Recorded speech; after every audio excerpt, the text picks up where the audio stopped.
Hello everyone. Today I am going to read a story about the lost key.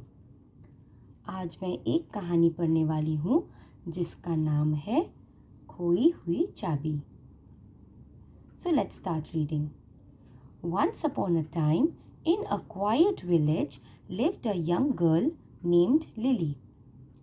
Once upon a time, एक बार बहुत पहले की बात है, एक शांत गांव में एक जवान लड़की रहती थी जिसका नाम था lily. She was known for her curiosity and kind heart. वो जानी जाती थी अपने क्यूरोसिटी एंड काइंड हार्ट के लिए, यानी जिज्ञासा और दयालु हृदय के लिए. One sunny day, यानी एक धूप वाले दिन, while exploring the forest, वो क्या कर रही थी? वो एक्सप्लोर कर रही थी. एक्सप्लोरिंग यानी तलाश कर रही थी एक जंगल का. लिली स्टम्बल्ड अपॉन अ की lying on the ground. Lily क्या की?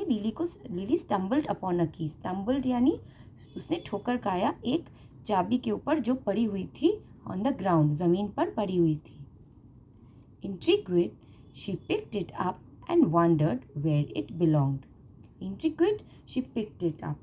यानी उसने उत्सुकता से उसे उठाया. And wondered where it belonged. और फिर उसने आश्चर्य से सोचा कि ये किसका है, ये किसका चाबी है. Lily embarked on a mission to find the key's rightful owner. Lily embarked यानी उसने सोचा, शुरू किया सोचने के लिए कि on a mission to find the keys. On a mission to find the keys मतलब कि चाबी खोजने का उद्देश्य लिया उसने. टू द राइटफुल ओनर, जो सही मालिक था उस चाबी का. She knocked on doors, visited every house and asked if anyone had lost a key. She knocked on doors, वो सारे दरवाजे को जाके खटखटाने लगी और हर घर जाके वो पूछने लगी कि if anyone had lost a key, क्या किसी ने कोई चाबी खोई है. But no one claimed it as their own, पर किसी ने भी उसे क्लेम नहीं किया, किसी ने भी दावा नहीं दिया कि हाँ ये उसी की चाबी थी. Disappointed, she sat down on a park bench pondering her next move. वो बहुत डिसअपॉइंटेड हो गई, निराश हो गई. शी सैट डाउन, वो जा बैठ गई एक पार्क के बेंच में, यानी एक उद्यान के मेज में.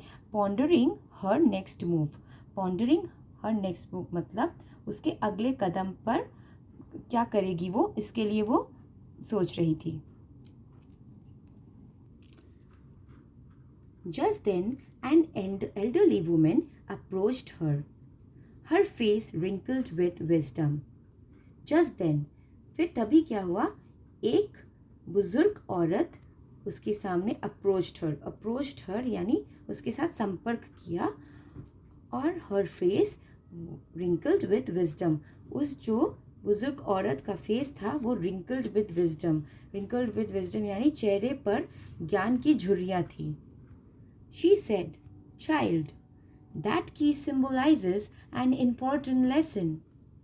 She said यानी उस बुजुर्ग औरत ने कहा उस लिली को कि बच्ची, that key symbolizes, ये जो चाबी है ये symbolizes यानी ये प्रतीक है an important lesson का, यानी एक महत्वपूर्ण सबक का. Life presents us with opportunities, but it is up to us to find the right doors to open. उस बुजुर्ग औरत ने कहा कि life presents us with opportunity.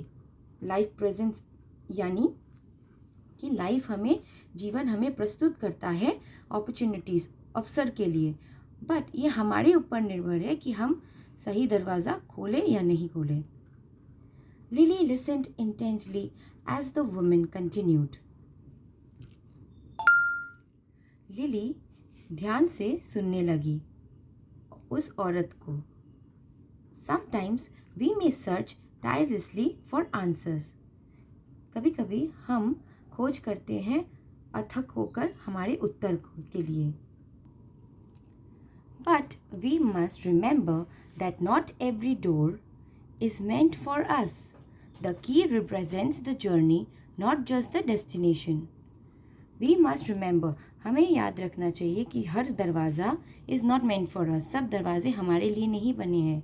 The key represents the journey, the key represents the journey, यानी ये जो चाबी है ये यात्रा का प्रतिनिधित्व करता है कि नॉट जस्ट द डेस्टिनेशन, ये सिर्फ ये गंतव्य के लिए नहीं।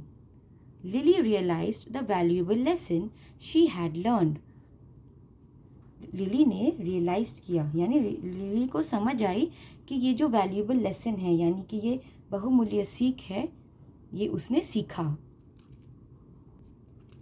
Life is full of mysteries and path and it's essential to keep searching for the right door. जीवन is full of mysteries and path, जीवन पूरी भरती है mysteries and path, mysteries and path यानी रहस्य एंड और रास्ता, and it's essential to keep searching for the right door, और ये क्या है, ये आवश्यक है कि हम सर्च करते रहें यानी कि खोज करते रहे सही दरवाजे का। With new found determination she decided to carry the key as a reminder to embrace new adventures and never lose hope. With new found determination, new found determination यानी उसने नया दृढ़ संकल्प के साथ उसने नई एडवेंचर्स यानी नई रोमांचक रास्ते, और वो कभी हार न मानने के लिए। From that day forward Lily's curiosity led her down many exciting path. उस दिन के बाद से, फ्रॉम दैट डे फॉरवर्ड यानी अगले दिन से आगे, लिलीज क्यूरियोसिटी, लिली का जो जिज्ञासा था वो उसे बहुत ही एक्साइटिंग पार्ट्स यानी रोमांचक रास्ते की तरफ ले जा रहा था। She discovered her love for painting, becoming an accomplished artist and touched the hearts of many with her beautiful creation. From that day forward, Lily's curiosity led her down many exciting paths. From that day forward, यानी अगले दिन से आगे उसके जो मन में जिज्ञासा थी वो उसे बहुत सारे एक्साइटिंग पार्ट्स यानी रोमांचक रास्ते की ओर ले गई। She discovered her love for painting, उसने क्या किया, उसने डिस्कवर किया, उसने खोज की उसका प्रेम चित्रकारी के ओर। Becoming an accomplished artist and touched the hearts of many with her beautiful creations. Becoming an accomplished artist यानी एक निपुण कलाकार की ओर, और उसने बहुत सारे touched the hearts यानी दिलों को छू लिया, बहुत जनों का दिलों को छू लिया with her beautiful creation, with her beautiful creation यानी सुंदर रचनाएं से। The moral of the story is that sometimes the key to happiness lies not in finding the right door, but in the journey of exploration and self-discovery along the way. The moral of the story, ये कहानी से हमें ये सीख मिलती है कि in that sometime, कभी कभी जो चाबी हमें खुशी देती है वो in finding the right door, वो हमेशा वो सही दरवाजे पर नहीं, but in the journey of exploration, but जो अन्वेषण की यात्रा है उसमें, और सेल्फ डिस्कवरी यानी स्वयं की खोज अलोंग द वे, रास्ते पर हमें मिलती है। I hope you like this story. If you like this story please do like, subscribe and share. Thank you. मुझे आशा है कि ये कहानी आपको अच्छी लगी होगी, और अगर यह कहानी आपको अच्छी लगी तो आप लाइक, सब्सक्राइब और शेयर कर दीजिएगा। धन्यवाद।